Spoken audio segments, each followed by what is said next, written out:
रथसप्तमी निमित्त आज राज्य परिवहन महामंडळाच्या आगारांसह बसस्थानकामध्ये प्रवासी दिन साजरा करण्यात आला।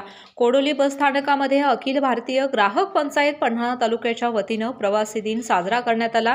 राज्य परिवहन महामंडळाच्या कोल्हापूर आगाराचे व्यवस्थापक प्रमोद तेलवेकर यांच्या हस्ते गाडीचं पूजन करण्यात आलं। यावेळी ग्राहक पंचायतीच्या पदाधिकाऱ्यांच्या हस्ते आगार व्यवस्थापक प्रमोद तेलवेकर, स्थानक प्रमुख उमेश शिंदे, एसटीचे निवृत्त अधिकारी सुरेश कुलकर्णी, चालक वाहक स्वच्छता कर्मचारी फाळके यांचा सत्कार करून त्यांच्याबद्दल कृतज्ञता व्यक्त करण्यात आली। यावेळी उपस्थित प्रवाशांनाही प्रवासी दिनाच्या शुभेच्छा देण्यात आल्या। यावेळी अखिल भारतीय ग्राहक पंचायतीचे पन्हाळा तालुका अध्यक्ष कृष्णात जमदाडे यांनी प्रवासी दिनाचं महत्त्व सांगून एसटीच्या सेवा अधिकाधिक प्रवासीभिमुख व्हाव्यात यासाठी सहकार्य करण्याची ग्वाही दिली। आगार व्यवस्थापक प्रमोद तेलवेकर यांनी अखिल भारतीय ग्राहक पंचायत एसटी महामंडळाच्या कामातील त्रुटी दाखवून देतानाच एसटीच्या प्रवासी हिताच्या कारभाराला पाठबळ देत महामंडळ आणि प्रवासी यांच्यामध्ये दुवा म्हणून काम करत असल्याचं सांगितलं।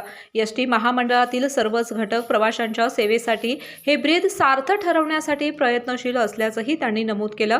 यावेळी अखिल भारतीय ग्राहक पंचायतीचे तालुका उपाध्यक्ष शरद शेडगे, संघटक कृष्णात हिरवे, सचिव भीमराव पाटील, सहसचिव दत्तात्रय बोबडे, कोषाध्यक्ष राहुल हुजरे, माजी अध्यक्ष शिवलिंग कळंत्रे, सदस्य नितीन पाटील यांच्यासह प्रवासी उपस्थित होते। लक्षात यायला लागलं की आपल्या हाताची पायाची ताकद कमी येते किंवा क्रॅम्प्स येत आहेत किंवा तुम्ही चालताना पायातनं चप्पल सटकते आहे किंवा बसलेल्या असताना उठता येत नाही आहे, अंघोळीला पाणी घेण्यासाठी हात वर करू शकत नाही, अशी काय लक्षणं असेल तर तुमच्या लोकल डॉक्टरला कन्सल्ट करा, ते त्या दृष्टीने बघतील।